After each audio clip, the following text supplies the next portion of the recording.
The Flash, Crisis Beyond Time Prologue. The storm on the horizon. Months after the Reverse Flash War, things in Central City seemed calm. Barry, Wally, and Jay patrolled together again.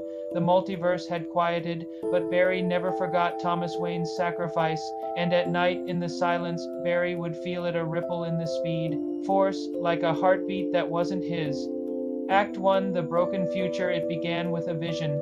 Barry saw a future where there were no Flashes, no Justice League, only Thawne.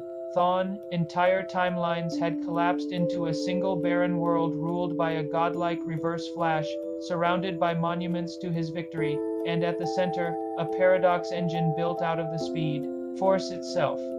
When Barry snapped back to the present, a figure was standing there in yellow lightning, Thawne.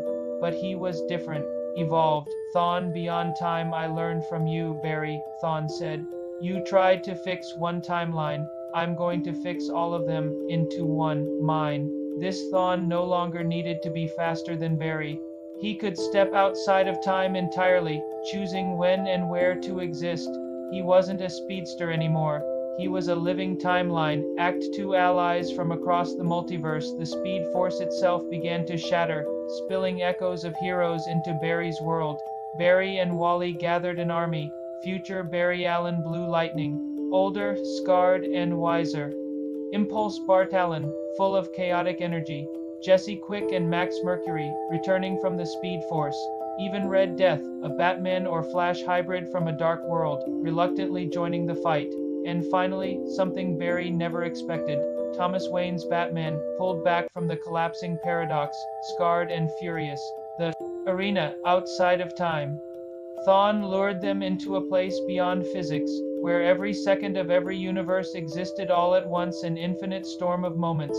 Here he revealed his plan, to erase all possible timelines and create one perfect timeline where he is the hero and Barry never existed, to end the concept of choice by erasing the past and future. Entirely. Act 3, The Race That Ends Everything. The battle wasn't fought in cities this time. It was fought through the history of the multiverse. They sprinted through Krypton before it exploded, through Gotham on the night of the Wayne's murder, through the birth of the Speed Force itself. And at every turn, Thawne was ahead. Every strike he made caused timelines to fold. Entire worlds winking out of existence like candle flames. Thomas Wayne's last gambit during the battle. Thawne nearly struck Barry down until Thomas Wayne appeared, tackling him off the timeline itself. Finish this, Barry, Thomas shouted, locking himself and Thawne in a free fall outside of time. The two disappeared into the storm, leaving Barry with one chance, the infinite vortex. Barry, Wally, and the other speedsters formed a speed force chain, each lending their energy.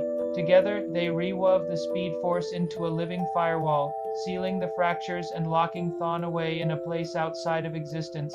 Time began to heal. Aftermath. A changed world. The multiverse was saved but different. Certain worlds remained fused, creating new versions of heroes they had never met. Barry saw echoes of the Flashpoint timeline lingering, including a young boy in Gotham who swore he saw his father alive again, and deep within the Speed Force, a faint laugh remained. No prison can hold Thawne forever. Final scene. Barry stands with Wally on a rooftop. Do you think he's gone? Wally asks. Barry shakes his head. Time isn't a straight line anymore. It's a storm, and one day we'll hear the thunder again. A crackle of yellow lightning flashes across the horizon, like a warning. Next, the last run.